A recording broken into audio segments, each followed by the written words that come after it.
오늘 이제 대림절 세 번째 주인데 두 주에 걸쳐서 이 스가랴 선지자의 환상을 통해서 증거된 메시아의 그 예언을 우리 좀 같이 살펴보려고 합니다. 오늘 2장의 말씀을 가지고 성곽이 없는 성읍이라는 제목으로 같이 말씀 나누겠습니다. 이 스가랴라고 하는 이 선지자는 구약 성경 저 깊숙이 박혀 있기 때문에 굉장히 접하기가 어려운, 또 많이 우리가 들어보지 못했던 그 선지자 중에 한 분이고, 또 학개라고 하는 선지자도 마찬가지입니다. 그래서 이 스가랴, 학개 같이 연이어서 나오는데, 이 스가랴 선지자와 학개 선지자는 2달 정도의 차이로 부르심을 받은 사람들입니다. 학개 선지자는 나이가 좀 많았고, 스가랴는 젊을 때 또 하나님께 부름을 받아서 사역을 시작을 했는데요. 2개월 정도 간격으로 이렇게 순차적으로 부름을 받아요.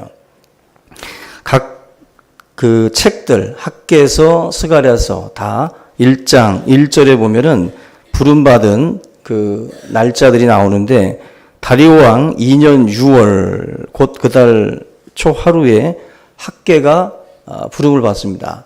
그리고 스가랴 1장 1절 보면은 스가랴 같은 경우는 다리오 왕 2년 8월에 그냥 6월과 8월 2달의 그 어간으로 해서 두 사람이 부름을 받습니다.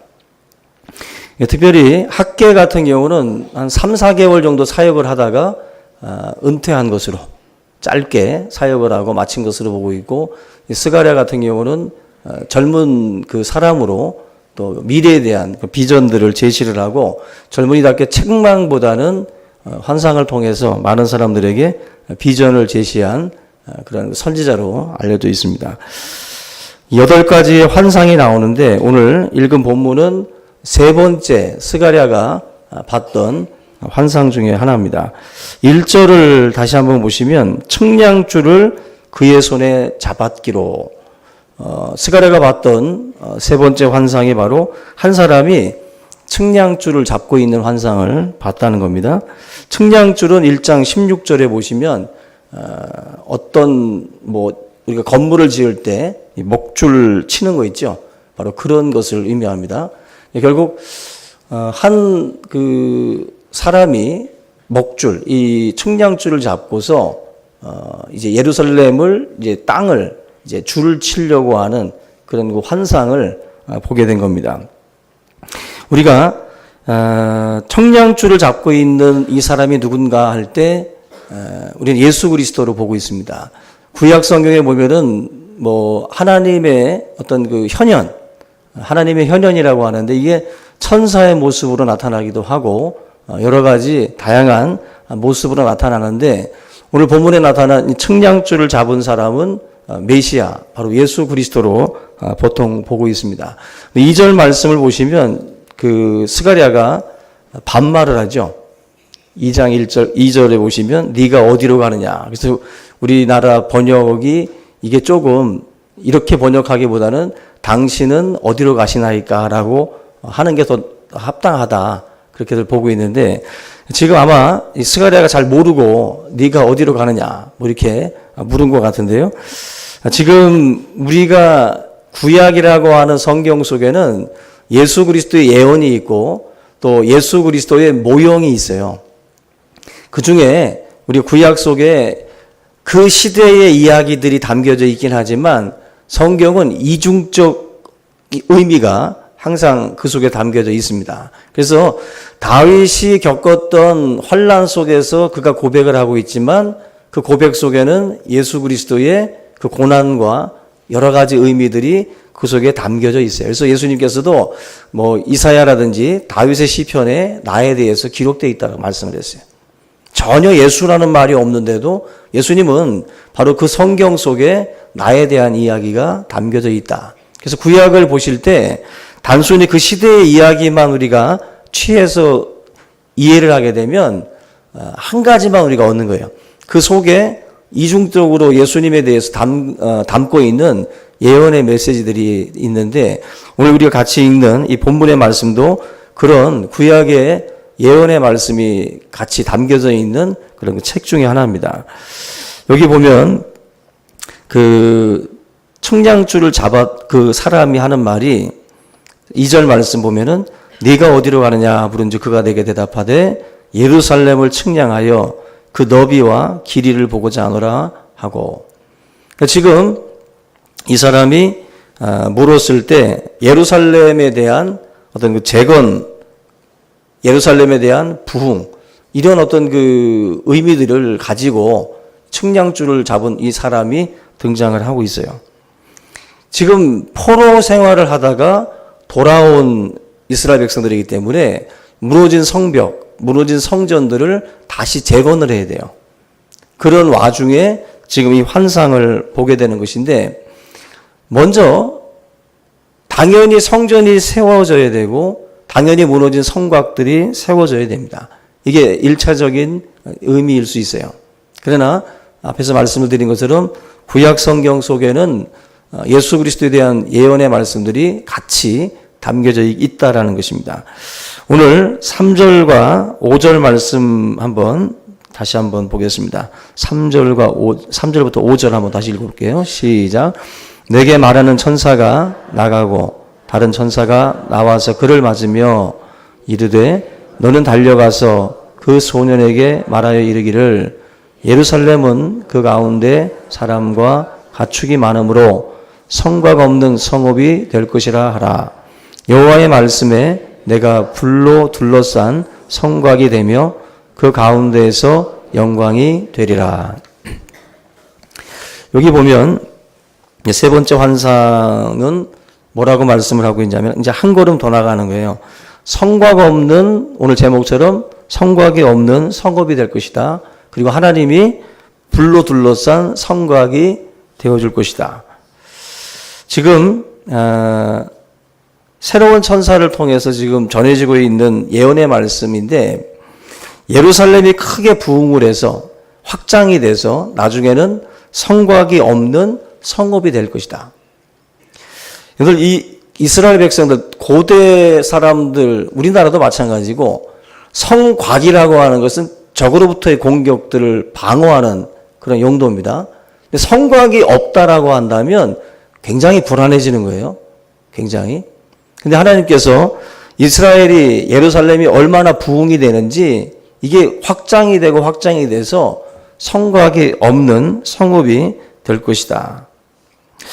제가 이 성곽에 대한 이야기들을 좀 찾아보다 보니까 그 한양도성이라고, 우리들 뭐 사극에 보면은 도성, 한양도성 이야기들 많이 하는데, 이 서울 성곽 같은 경우에 4개의 산을 이렇게 이어서 하나의 그 성곽을 만들었는데 1396년에 공사가 들어가서 거의 뭐 그렇게 기간이 오래되진 않습니다. 49일 만에 거의 18km 정도 이상 되는 그 긴 성을 49일 만에 완성을 해요.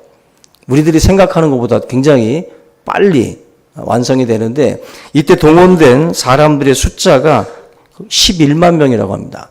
11만 명이 동원이 돼서 49일 만에 이 한양 도성을 만들게 됐는데, 이게 계속해서 처음에는 이제 토성 같은 식으로 다 짓다가 이제 여러 왕들에 걸쳐서 이 성곽들이 다시 개보수되면서, 이 성곽들을 보니까 옛날에 지은 것들은 토성이고 조금 시간이 흐르면서 이 성곽들이, 돌들이 깨끗하게 이 토성이 아니라 대리석 같은 돌 같은 것들을 잘라서 이제 만들기 시작을 합니다. 그 대포들이 동원이 되면서 성곽이 무너지니까 나중에는 이 돌들도 굉장히 큰 덩어리들로 이제 수축을 하게 돼요. 근데 이게 내용을 보니까 우리나라 이 성곽을 지을 때도 이게 20년 뒤에 다시 세종 때 이게 또 보수가 되는데, 이때 500명이 죽어요. 이 성곽을 지을 때. 전쟁이 나서 죽은 게 아니라 성곽을 공사하는 가운데에 자기들이 도시락 싸가지 가서 자기들이 직접 음식을 해먹고, 그리고 자기들의 어떤 그 모든 것들을 동원해 가면서 그렇게 성곽 공사를 하게 되는데, 결과적으로는 500여 명이라고 하는 많은 희생자를 일으키면서 그 성곽이 완성이 됩니다. 우리나라뿐만 아니라 여러분들이 잘 아시는 만리장성도 그렇고, 뭐 하나 1, 2를 수축을 할 때마다 한 명씩 뭐 사람을 제물로 바쳐야 된다. 그런 말이 오갈 정도로 정말 많은 사람들이 희생을 당한 것이 성곽 공사예요. 성곽이라는 것은 백성들을 보호하는 역할도 있지만 성곽을 만들기 위해서 대부분의 나라가 많은 생명들이 희생을 당했어요. 성곽 공사하면서. 근데 오늘 제가 이 말씀을 드리는 이유가 예루살렘이라고 하는 이 성은 나중에 성곽이 없다는 거예요. 성곽이 없어진다. 이게 지금 표면적으로는 예루살렘이라는 도성이 지금 다 무너졌습니다. 그죠? 성벽들이 다 무너져가지고 통곡의 벽 남아있죠? 통곡의 벽이 남아있고 그러는데 이게 1차적으로는 뭐 예루살렘 성벽이 지금 허물어진 뭐 어떤 그런 차원의 의미로서 우리에게 말씀하는 것이 아니라 사실은 이 속에는 바로 예수 그리스도의 예언 그리고 신약 시대에 이루어질 그 오순절 성령의 역사를 통한 복음의 확장 이러한 것들이 사실은 이 속에 담겨져 있다라는 것입니다. 우리가 이스라엘 백성들을 보게 되면 유태인들은 굉장히 어떤 선민 의식들이 있어가지고 이방인들과의 벽들이 많이 있었습니다. 유태인들은 자기들만이 선민이었어요. 그래서 이들 스스로가 언제나 그 안에 울타리 안에서 예루살렘이라고 하는 이 울타리 안에 있는 자기들만이 선민이고 자기들만이 하나님의 백성이다라고 하는 생각들을 많이 가지고 살았습니다. 근데 하나님께서는 예루살렘이라고 하는 이 성곽을 터서 예루살렘이라고 하는 이 영역이 어떤 중동의 한 지역에 머물러 있는 예루살렘이 아니라 이 예루살렘이 하나님을 믿는 하나님의 백성들이 모여있는 곳이 예루살렘이거든요. 구약에서는. 근데 그 예루살렘이라고 하는 그 영역의 크기가 확장이 된다는 거예요. 이게 터진다는 겁니다. 중동이라고 하는 지역에 머무는 예루살렘이 아니라 온 세상으로 확장이 되어지는 그러한 의미로서 예루살렘의 이 성곽, 제한적인 이 성곽이 이제 없어진다는 거죠. 이게 바로 스가랴가 봤던 환상 중에 하나라는 것입니다. 그래서 우리가 장차 하나님의 나라의 복음이 결국은 이 스가랴의 환상처럼 예루살렘으로부터 시작을 해서 온 유대와 사마리아와 땅끝까지 이르러 나의 증인이 예수님의 이 말씀은 상당히 의미가 있는 거예요. 이게 확장되어지는 건데 복음이라고 하는 것이 예루살렘으로부터 확장이 돼서 이게 하나님의 백성이라고 하는 것이 예루살렘에서 유대로 사마리아로 땅끝으로 해서 이 모든 사람들이 하나님의 백성이 되게 하라는 거예요. 그리고 하나님의 백성들이 모여있는 곳이 바로 예루살렘입니다. 그게 예루살렘이라는 거예요. 그래서 스가랴를 통해서 사실 이 앞으로 이루어질 복음에 대한 어떤 그 메시지가 이 속에 담겨져 있는 거예요. 근데 이거는 굉장히 놀라운 것이 당시 유대인들 입장에서 볼 때는 받아들일 수 없는 말들이 바로 이런 말들입니다.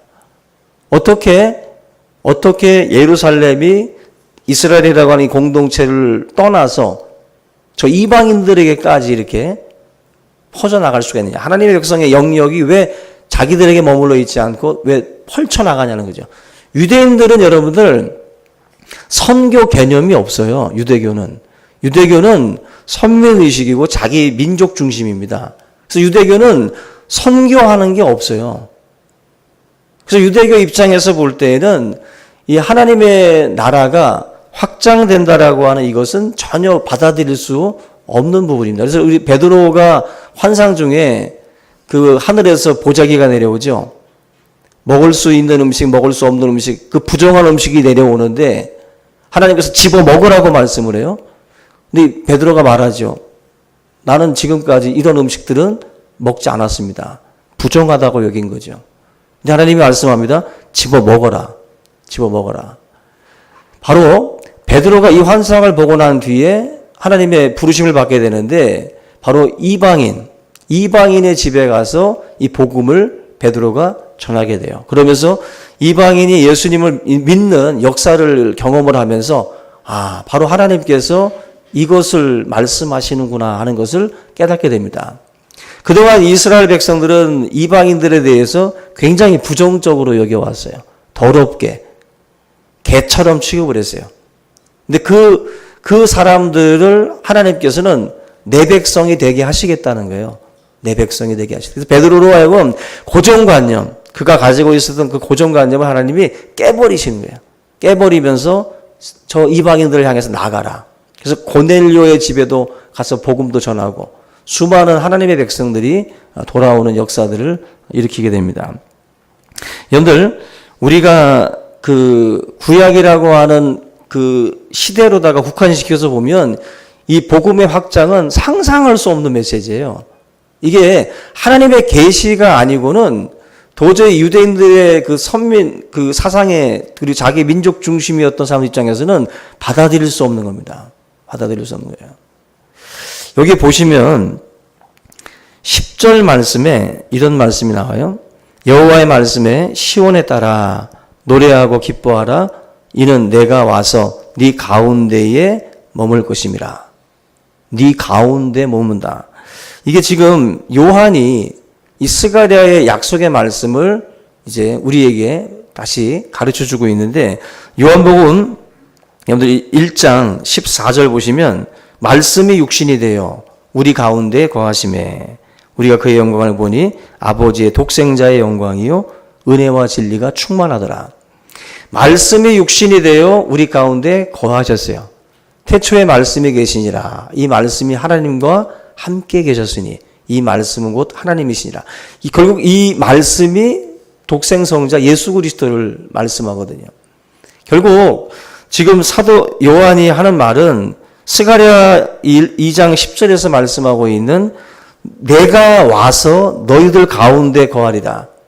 하나님이 우리 가운데로 오신다라고 하는 메시지가 스가랴서를 통해서 우리에게 예언되어 있어요.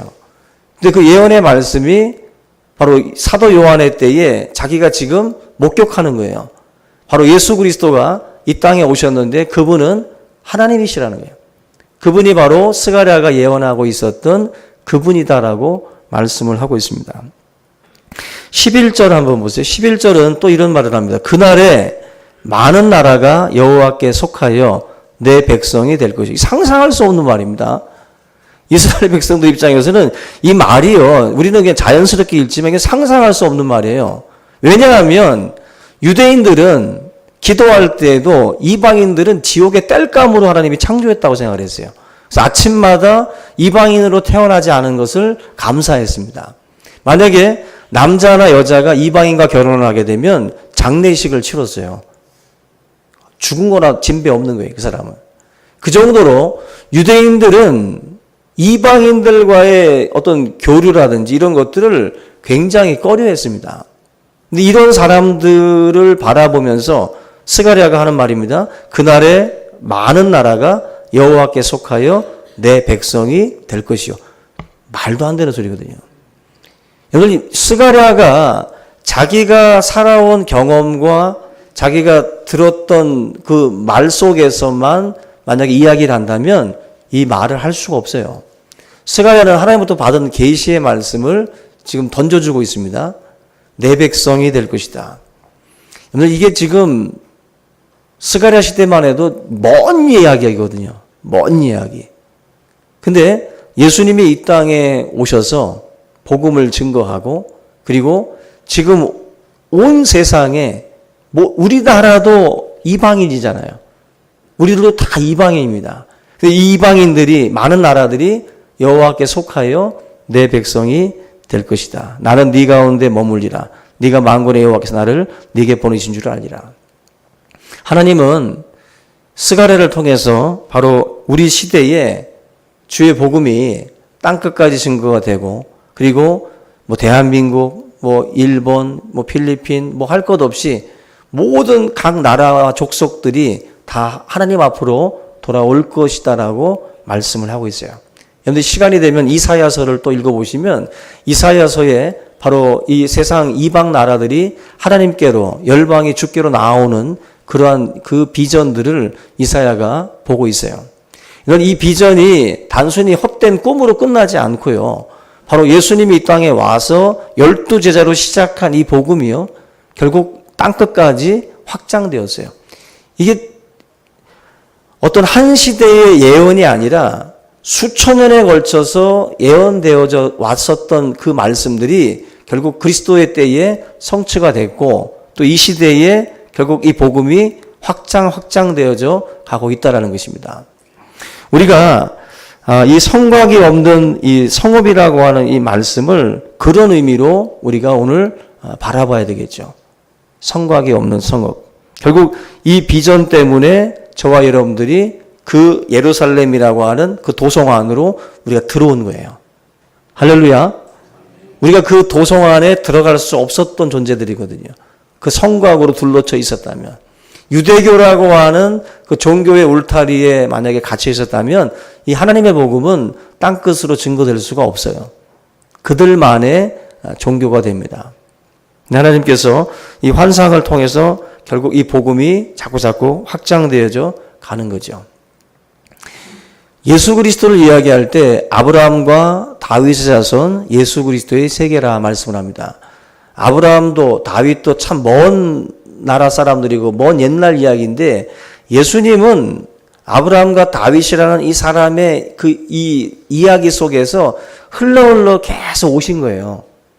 절대로 우연히 이 땅에 와서 자기가 메시아라고 하는 것이 아니라 수천 년 전 수많은 사람들의 입을 통해서 예언되어졌던 그 말씀들이 그리스도를 통해서 성취가 되었다는 것입니다.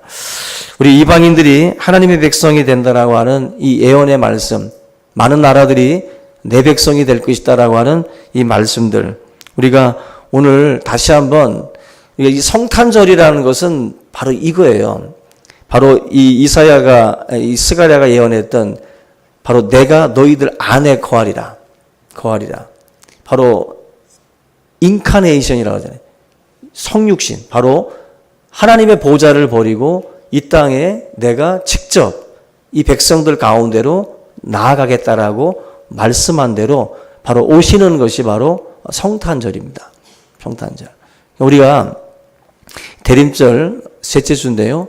오늘 다시 한번 우리가 이 신약 시대에 예수님을 맞이하는 마리아와 목자들과 이런 이야기들도 중요하지만 그 이전 수백 년 전에 바로 그 말씀이 예언되어져 있었던 이 스가랴서의 말씀들을 다시 우리가 보면서 다시 오실 그 주님을 또 우리가 기다리고 또 이번 또 성탄을 또 우리가 믿음으로 또 바라보는 그러한 절기가 될 수 있기를 주님의 이름으로 축원합니다.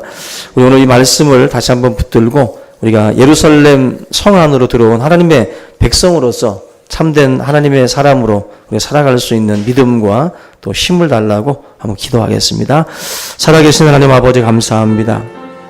이 땅에 주 예수 그리스도께서 하나님의 그 보좌를 버리시고 또 육신의 몸으로 연약한 또 아버지 인생의 모습으로 오셔서 그 모든 고초와 또 고난을 감당하신 아버지 하나님, 참으로 주님의 희생과 또 하나님 주의 또 사도들과 수많은 하나님의 백성들의 복음의 증거를 통해서 하나님의 나라가 확장되게 하시고 예루살렘으로 시작하여 유대와 사마리아와 땅끝으로 하나님 이 예루살렘 도성을 더욱더 확장시켜 갈 수 있도록 인도하여 주심을 감사를 드립니다.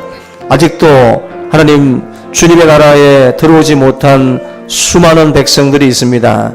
우리가 하나님의 복음을 들고 또 세상을 향해 나갈 수 있게 하시고 성곽이 없는 또 성읍으로서 이 예루살렘을 또 하나님 아버지 우리가 또한 확장시켜 나갈 수 있도록 인도하여 주시옵소서. 벽을 허물고 주님의 복음을 또한 증거함으로 많은 하나님의 백성들을 인도하신 아버지 하나님, 우리를 불러내시고 또 우리를 하나님의 백성 삼으신 주님의 그 은혜와 또 주님의 사랑을 감사를 드립니다. 우리가 이 스가랴의 예언의 말씀을 통해서 다시 한번 하나님의 복음의 비전을 우리가 하나님 바라볼 수 있게 하여 주시고 땅 끝까지 하나님의 복음이 증거되며 수많은 나라와 족속이 주님 앞에 나오는 그 모습들을 바라보고 믿음 안에 승리할 수 있도록 인도하여 주시옵소서.